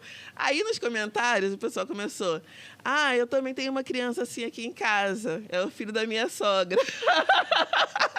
Entendeu? Tipo assim, todo mundo começou. Muito bom. Meu filho também faz isso, e é biológico. Então, tipo assim, não passou por abrigo, não... É do que é. É do que é o processo de criação da criança. E aí, virando para essa parte da criança, né, gente? Acho que são protagonistas do processo de convivência e de criação familiar, né? As crianças, elas estão construindo ali o que elas serão, são sujeitos integrais de direito. Isso é muito importante também ficar evidenciado. A criança tem seus desejos, suas vontades, suas necessidades, suas especificidades. E como é que é essa questão, assim, falando com uma mãe, né, como Gabi, que está na internet, de exposição da vida das crianças e também passando a bola para a Ângela falar um pouquinho dessa galera, né, que às vezes usa essa questão da adoção, usa os seus filhos adotivos como um lugar de exposição dessa realidade. Como é que você construiu essa possibilidade com seus filhos, né, de cuidar de um excesso de exposição, porque todo mundo queria saber da sua história, de como é que estava, de quando que ia acontecer. A Gabi não vai mostrar o rosto dele. Gente, tem uma implicação legal para fazer isso, né? Exato. Tem um período. Então, as pessoas colocam uma certa pressão também. Aí, se você expõe de menos, você não está querendo mostrar nada. Se você expõe demais, você está violando. Como é que você lida com isso? Essa é uma conversa que eu tenho tido, inclusive, nas minhas redes sociais. Porque eu sou uma pessoa... Os meus filhos aparecem nas minhas redes, né, sociais. Mas pouco, assim, né? O foco não é eles. Eles aparecem como outras mães compartilham foto. Fez aniversário. Aí compartilha, sabe? Não são eles que criam conteúdo. Porque eu acho que a gente agora tem que começar a conversar sobre um novo tipo de exploração. E eu falo de filhos adotivos, que vieram através da adoção, mas também falo de filhos biológicos que estão sendo usados. É exploração infantil mesmo. Aliciamento e exploração. Porque quando uma criança ela é obrigada ou ela tem o seu rosto e as suas falas expostas independente, sabe? Todo dia você tem um vídeo lá daquela criança falando ou fazendo alguma coisa, etc. A criança que gera o conteúdo. E aí, muitas vezes faz publicidade sem nenhuma questão legal, porque hoje, para você fazer publicidade com uma criança, você precisa de alvará.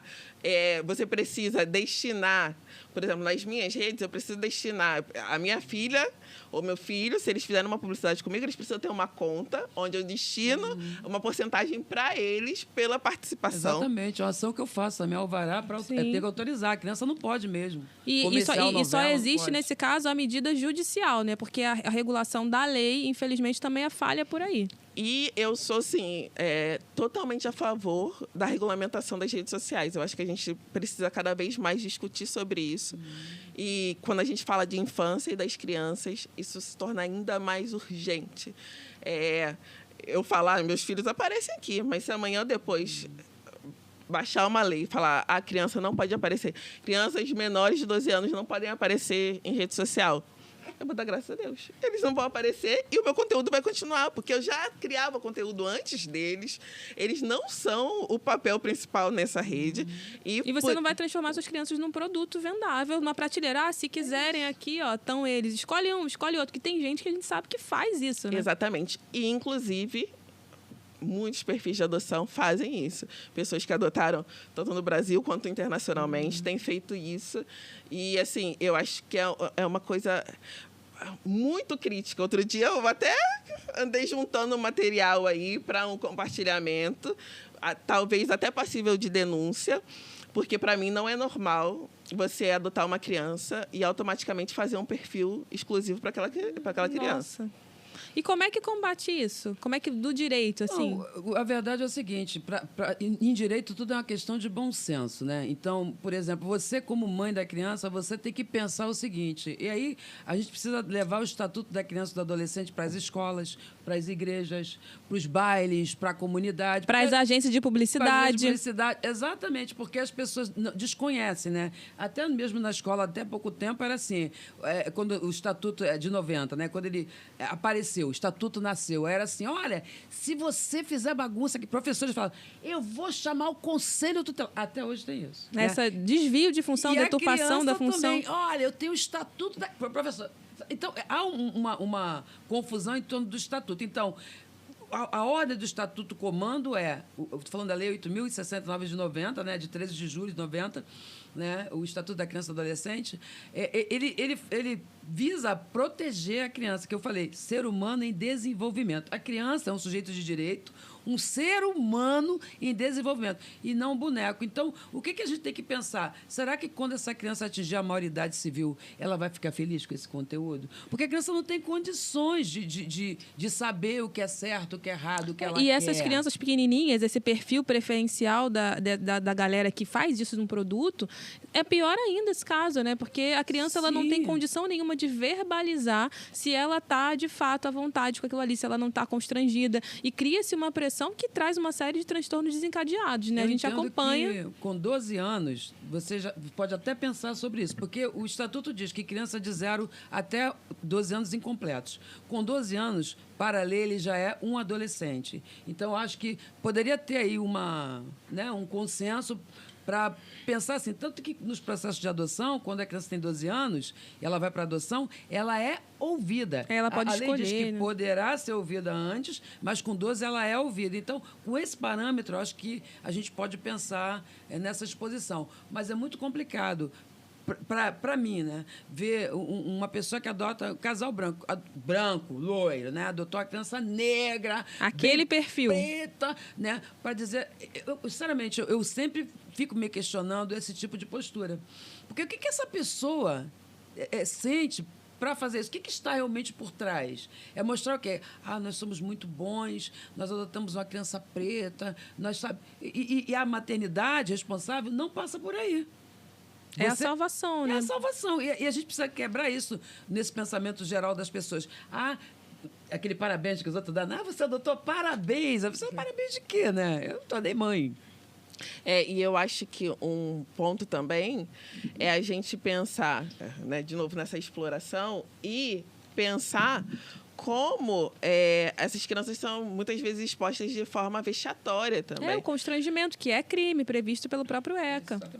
E assim, a gente teve um caso recente agora de uma pessoa que postava vídeos no TikTok de um pai que postava a filha, uma criança com deficiência. Foi um caso absurdo, criminoso. E foi super criminoso, assim. Então, assim, e aquela pessoa tinha público, tinha audiência e tudo mais. Como que você vai fazer... A gente vai trabalhar com leis que funcionem na proteção dessa criança, sabe?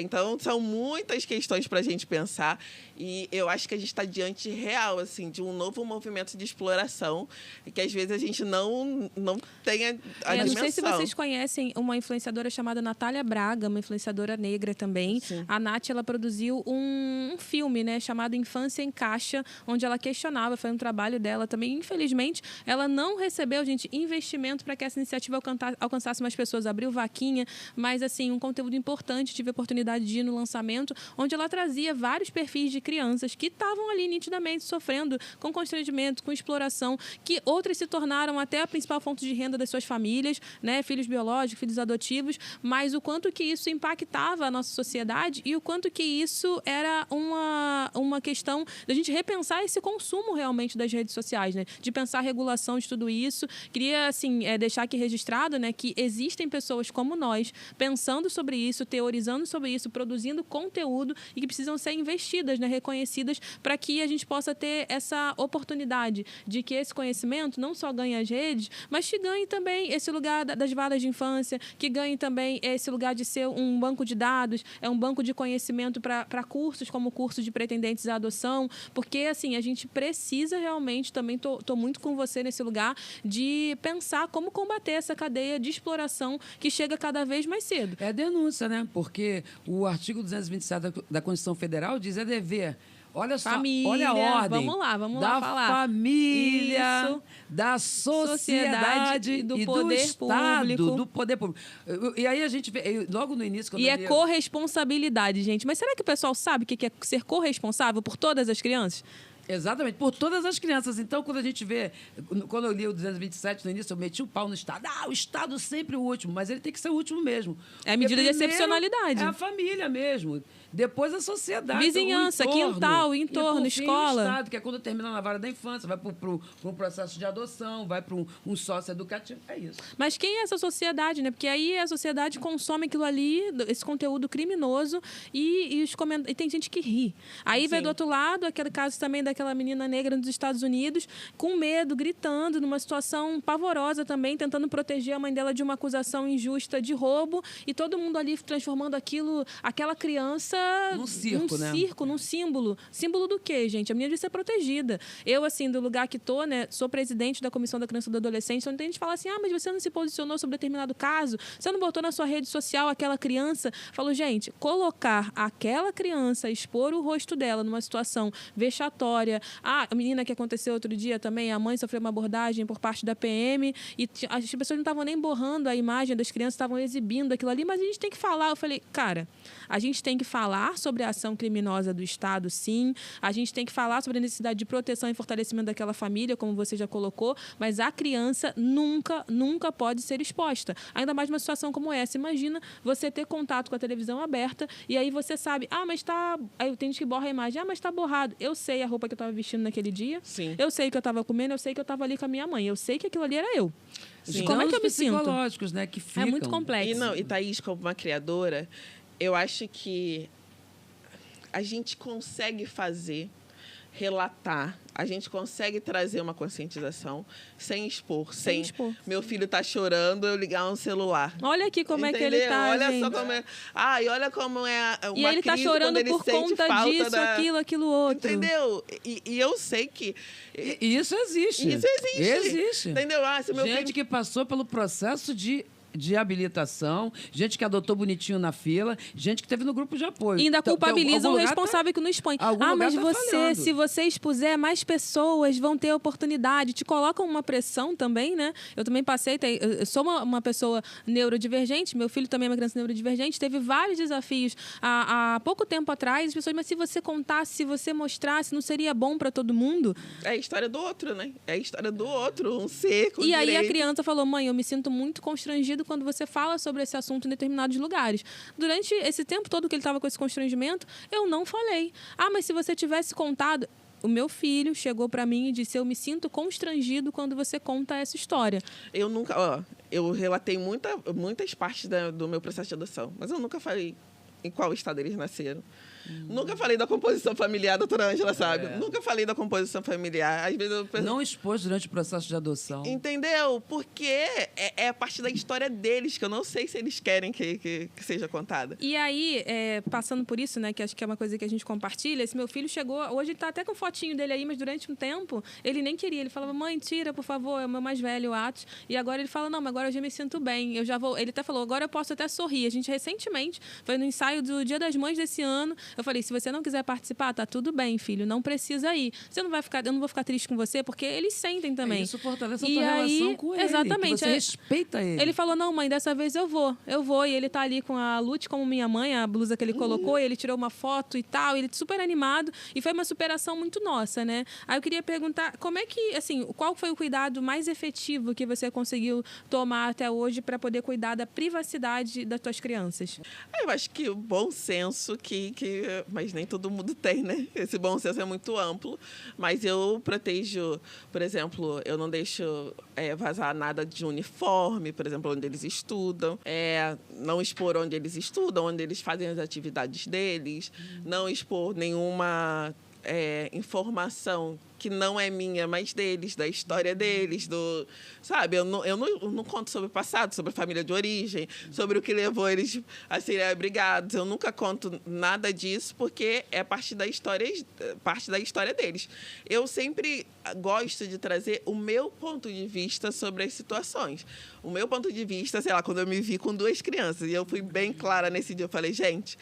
Quando me entregaram 2 crianças na primeira noite, os 2 começaram a chorar. Eu pensei, meu Deus do céu, o que eu fiz da minha vida? O que eu fiz da minha vida? E nos primeiros 6 meses também foram dias muito difíceis. Então, eu gosto de compartilhar, sim, uma realidade, mas sempre preservando ao máximo a privacidade deles mesmo. Privacidade deles. São as suas questões, né, de como uma adulta responsável que adotou e os desafios que isso traz, mas as crianças estão ali, elas existem, mas não são os principais, não estão participando, né, dessa... E eles só gravam, só tiram fotos quando se querem, só que gravam quando querem, se querem. São bem aparecidos, né? São bem... Mas aí eles vão construindo a possibilidade deles. Vão construindo a possibilidade deles. Isso é legal, né? Eles querem aparecer, se sentem à vontade, se sentem seguros. É questão do vínculo, da relação, da confiança. Eu acho que isso é muito importante e tá tudo certinho, né? É assim mesmo, tudo né? certinho. Eu fiz a mesma coisa com as minhas filhas. Eu sempre digo o seguinte, eu já seria uma boa mãe, mas o Estatuto da Criança e do Adolescente me fez uma mãe melhor ainda. Eu agradeço muito. É um amparo legal, né? Que todo mundo deve ter acesso, mas é isso que vocês falaram, gente. Tem que ser acessível, tem que conversar com a realidade das pessoas e tem que se adequar com as possibilidades de família que a gente tem hoje, né? Porque não dá para ter um texto que não chegue na vida das pessoas, que elas não saibam também como aplicar, né? Esse lugar mesmo de família, sociedade, a cultura toda combate. Fechou minha porta, não tem nada... Aí você tá ouvindo que aquela criança tá sofrendo, você tá vendo, você tá acompanhando, você vê ali coisas que, cara, não tá normal, mas você fala, pô, não tá na minha casa, não vou fazer nada. O ECA diz que tu tem que fazer. Mas exatamente, a cultura diz toda... que senta aí, né? A cultura toda diz que você não se mete não, filho dos outros, não olha pra cá, não sei o quê. Aí até a tua criança fala, mas poxa, ele tá passando por isso, será que ele não tá sofrendo uma violência? Ah, mas eu não posso fazer nada. A gente pode e deve fazer sim, né, por todas as crianças. E aí, bora pra nossa rapidinha aqui, que é aquele momento, né, que eu tô aprendendo ainda a fazer, gente. Não sou podcaster, já fui criadora de conteúdo, mas hoje em dia, né, a vida... fez com que eu me tornasse vereadora, gente. Vereadora, mãe, um monte de coisa. Mas bora lá. Vou começar rapidinha, uma para cada uma, tá? Acho que vai ficar legal assim. Um sonho. Um sonho na próxima geração, meus netos, né? É um sonho utópico, né? Vamos lá. Vamos sonhar. No Brasil. Vamos sonhar. Um sonho, Gabi. Ai... Aquela bem mãe, assim. Muito mãe. Que os meus filhos cresçam, sabe? E se tornem pessoas que saibam quem eles são, que contribuam para a sociedade também de uma forma positiva e que sejam pessoas, sei lá, assim, felizes também. Agora, também uma outra coisa que fica muito no imaginário das mães, né? Um medo. Eu acho que o medo é perder um filho. Eu acho que eu supero qualquer coisa, mas acho que perder um filho é uma coisa muito violenta. Isso é um medo. É sim, eu enterrei meu primeiro filho, assim, você morre junto. Um medo. Depois da maternidade eu comecei a ter medo de morrer. Tem de isso faltar, também. assim, sabe? Hoje eu penso, caramba, essa estrutura, muita gente depende de mim, inclusive os meus filhos, então... Continuarem vivos, assim. Se eu morrer, minha mãe me mata, mas se a mãe morrer, quem mata quem, né? Quem cuida? Sim. É uma vitória na sua carreira, assim. Eu sou uma mulher vitoriosa, sou uma mulher muito bem-sucedida, eu só não tenho dinheiro. Mas eu sou uma mulher feliz, eu sou uma mulher amada, querida, sabe? Isso eu posso agradecer muito mesmo ao Sagrado, de verdade. Eu sou uma mulher positiva, realizada, de sucesso. Eu sou uma mulher benquista, sou uma mulher que faz adoção, uma mulher benquista. Perfeito. E você, uma vitória na sua carreira, assim?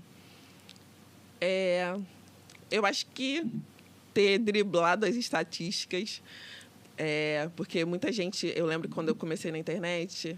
Em uma conversa, uma outra pessoa falou para mim assim, você sabe que não vai dar para você, né? Porque você não tem como trabalhar com o mercado de publicidade, de beleza, etc. Nossa. E aí, ver hoje que esse se tornou meu trabalho e é um trabalho sustentável. E eu acho que a maior vitória de tudo é eu ter conseguido ganhar dinheiro, graças a Deus, mas sem perder os meus valores, sabe? Eu olho e eu sinto que eu trilhei uma caminhada que eu tenho orgulho. Essa coisa da gente poder se orgulhar da nossa trajetória é muito bom todo dia, né? Realmente, tu descansa no teu travesseiro, tu bota a cabeça e sabe que você não passou por cima de ninguém, que você tá viva e que você tá driblando tudo isso. Joguinho pra minha comunidade. Exatamente. Caraca, Caraca, isso é muito sucesso, gente. Isso é muito sucesso. E uma mulher que te inspirou na tua infância, assim, Ângela menina? A minha mãe sempre foi uma mulher brilhante, né? Uma mulher semi-analfabeta, mas Lá em casa a gente tinha valores, né? Minha mãe é mulher assim, muito limpa, muito organizada, sabe? Eu tenho muito, assim, orgulho da minha mãe. Minha mãe... Principal inspiração. Não, ela não largou meu pai. Meu pai, sabe aquela coisa de homem, né? Ele arrumava as namoradas dele, mas ela falava assim, eu não vou largar seu pai nunca, porque eu não tive família. Vocês vão ter. E ficou com ele até o fim. Caramba. Nossa. E você, uma mulher que te inspirou na tua infância? Pensando em infância, minha mãe também, assim, sempre foi a minha referência do que eu queria ser. Minha mãe é uma pessoa muito determinada, que lutou para estudar, para fazer, sabe, desenrolada, assim. Então... Esse lugar de mãe tudo pode, né? Realmente, acho que meninas negras, né, quando a gente vai olhar, nossa principal referência, não só desse poder, mas dessa liderança, dessa manutenção, de direcionamento, acabam sendo as nossas mães. Todas as mulheres que têm passado para cá têm trazido muito isso. Quando não a mãe, a avó. Também é uma outra grande figura, né? E uma mulher que te inspira hoje? Olha, é a Carla Lima. Doutora Carla Lima, ela é diretora da Associação de Advocacia Preta Carioca, uma advogada potente, uma mulher que quando eu dou assim um chilique, sabe aquele dia que você dá um chilique? Ai, Carla, fulano, não sei o quê, fez o quê? Ângela, continue fazendo o seu trabalho. Faça só o seu trabalho. Aí, nessa hora, ela alinha todos os meus chakras, sabe como é que é? Eu falo, realmente, eu só tenho que fazer meu trabalho, não importar com nada. Genuína irmandade, né? Sim, eu sou uma pessoa assim que eu dei ordem, né? Entendeu? Eu dei ordem, mas eu sou uma pessoa que eu sou sempre disposta a ouvir pessoas que me querem bem. Então, sim, pode ser assim, o pior absurdo. Eu sei que essa pessoa me ama, eu sento e ouço e reflito. Como boa taurina que sou, deito para ruminar no meu travesseiro e pensar sobre aquilo. E você, Gabi, uma mulher que te inspira hoje? Eu consigo pensar em várias, mas eu vou fazer igual a Anitta. Vou me agradecer e vou falar que depois que eu me tornei mãe, doutora Ângela, eu olho para mim e falo, que mulher! Não, isso é certo. Mas é bom, é gostoso também. Sentir esse sabor e poder falar isso publicamente é grandioso demais. Mas, assim, tipo, nossa, você está desempenhando, está vivendo bem. E aí eu acho que hoje eu tenho melhorado mais. É o que a Ângela também falou. Essa trajetória dela toda de afirmação e determinação é também para uma mulher jovem como você, mãe, poder falar isso e a gente ficar feliz te ouvindo, sabe? Com certeza, a gente fica feliz. Isso é muito bom. E agora, um desejo aqui para o nosso Rio de Janeiro. Sempre pedem para a gente perguntar isso. Um desejo para o Rio.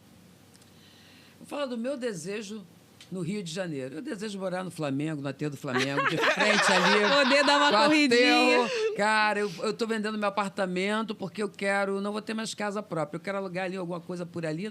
Não vou conseguir alugar na frente, mas vou alugar por ali. Para dar uma caminhada, né? É o lugar mais bonito do Rio de Janeiro, né? Aquelas árvores, a gente ter contato com a natureza, botar o pé no chão, é isso. É isso. E você, Gabi, um desejo para o Rio? Por estado do Rio de Janeiro? Que você tá lá em Niterói, né? Eu tô em Niterói. Ai, olha, acho que um desejo é que a gente aprenda a votar, né? Porque o Rio de Janeiro... Olha, outubro é logo ali, gente. Meu Deus. Tá difícil, né? E agora, um desejo para as mães. Para as mães, pode ser do Rio, Brasil. Meu desejo para as mães é que elas sejam como Gabi, né? Já que a Gabi disse que tem uma mulher poderosa como mãe, que sejam como eu, que eu também sou uma grande mãe. Minha mãe disse, e quando a mãe da gente diz isso, a gente é mesmo. Minha mãe disse, Ângela, você está de parabéns, minha filha, você é uma mãe muito boa. E as minhas filhas fazem esse reconhecimento. Então, que a gente tenha mães melhores para os seus filhos, tá? Porque isso é importante. Eu sou amiga das minhas filhas, né? Então, que as mães sejam mais como amigas, mãe, a gente né? possa realmente, né, ser a melhor mãe possível, né? Que tem esse lugar da possibilidade, né? Sim. E você, Gabi, um desejo para as mães? Meu desejo é que as mães consigam encontrar equilíbrio numa sociedade desequilibrada. Porque a gente sabe que é difícil, sim, mas a gente pode encontrar prazer na criação dos nossos filhos, sabe? Na presença dos nossos filhos, no compartilhamento. Então, acho que o equilíbrio é importante. É possível, né? Eu acho que a gente termina com essa fala de possibilidade. E aí, como você puxou esse recorte da política, continuo com você. Por que você acha, então, que é importante ter mãe na política? Eu sou uma mãe na política e fico reivindicando. Falo, gente, precisa de mais mães. E eu tenho os meus motivos, né? Mas queria ouvir de vocês. Por que vocês acham que é importante mais mães, ou ter mães na política? Porque, na verdade, eu não... É rapidinha, né? Porque não acho Não, que... essa pode ser uma pergunta final. Não, é porque assim como outras representações, eu acho que não basta só ser mãe. ou só ser negro, ou só ser mulher.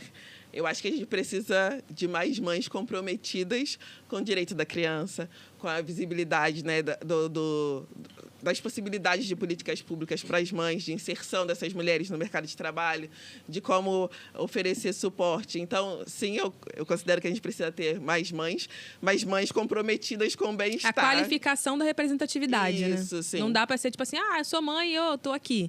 Tem que ser essa mãe com esse comprometimento que esteja nítido também, né? Que tem gente que vai, acho que, entrei na política, eu sou mãe e o restinho eu vou botando escondido, porque senão eu nem fico. Que acontece isso, né? Quanto mais mãe a gente eu construí a mãe data, né? Esse lugar, todo mundo tava no feminismo colocando mandata. Aí eu falei, cara, minha Constituição é central, é uma gestão matriarcal mesmo, é de quintal preto, eu vou botar a mãe na frente de tudo. Aí botei a mãe data.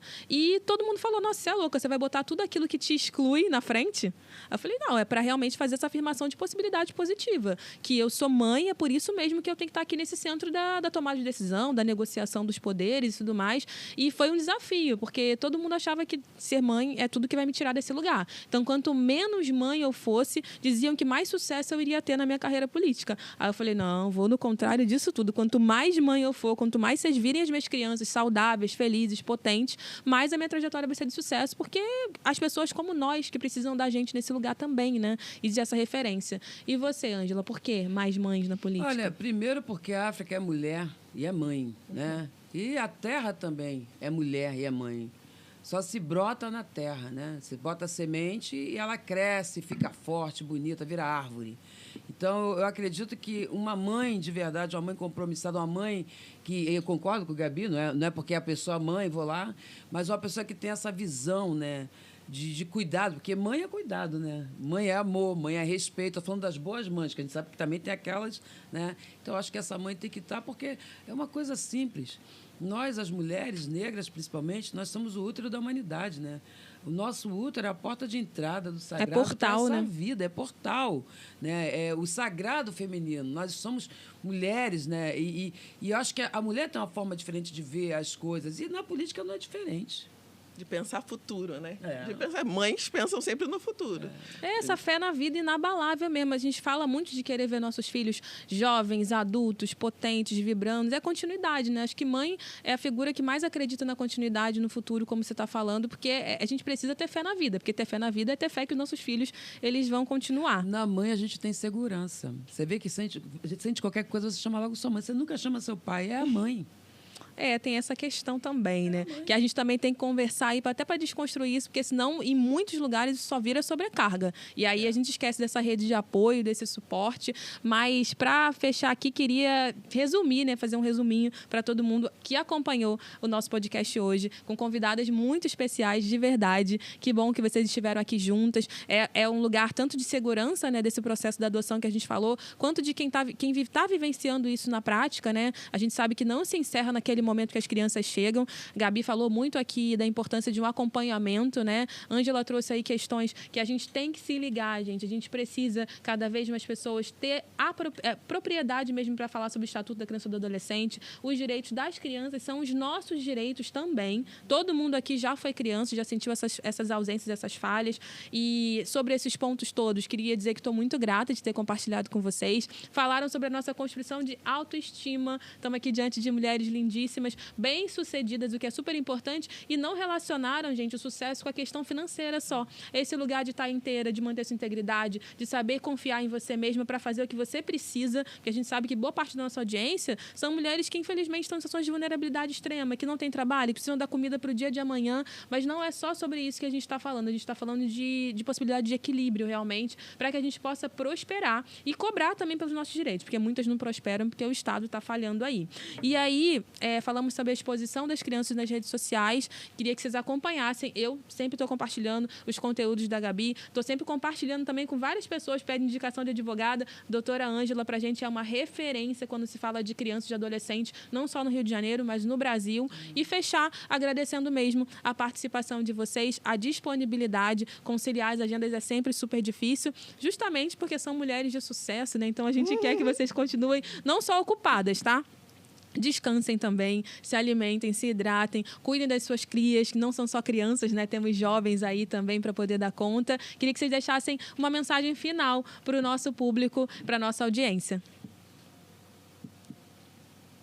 A mensagem final é: vamos acreditar, né, que a gente precisa, nós, a população negra no Rio de Janeiro, no Brasil, aliás, no mundo, tá? A gente tem que se olhar e se ver, né, no outro preto, saber que a gente tem responsabilidade, né, sobre as nossas crianças, que a gente lute para permitir que essas crianças continuem na nossa comunidade, né?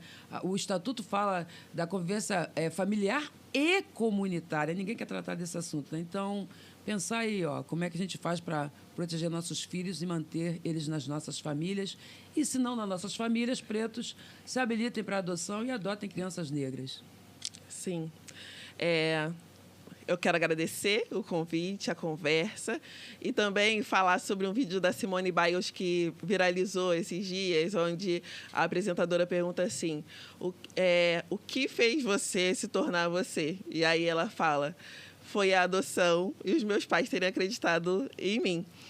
Então, assim, se você sente e deseja, né, fazer parte, criar a sua família através da adoção, procure informações sobre isso, porque eu sinto que muitas pessoas conversam, falam: eu tenho vontade de adotar também um dia, mas elas não caminham em direção às crianças que podem ser os seus filhos. Então, assim, se você está ouvindo esse episódio e tem esse desejo, inicie essa caminhada, tá bom? Gente, não é o final. A gente agradece mais uma vez a audiência de vocês. Continuem esse papo com elas em todos os lugares que elas podem estar presentes, nas falas, nos conteúdos da internet. Pessoalmente, se vocês as encontrarem, consigam uma foto, um abraço, porque é muito fortalecedor também. Queria agradecer toda a nossa audiência mais uma vez, dizer que o nosso podcast está em todas as plataformas, né, para poder ouvir e para assistir também. Em breve, a gente vai voltar com outras convidadas especiais para provar para todo mundo que mãe tudo pode, desde que a gente tenha o suporte necessário de toda a sociedade. Gente, rede de apoio é essencial e a gente vai seguir daqui lutando e divulgando essa ideia. Obrigada.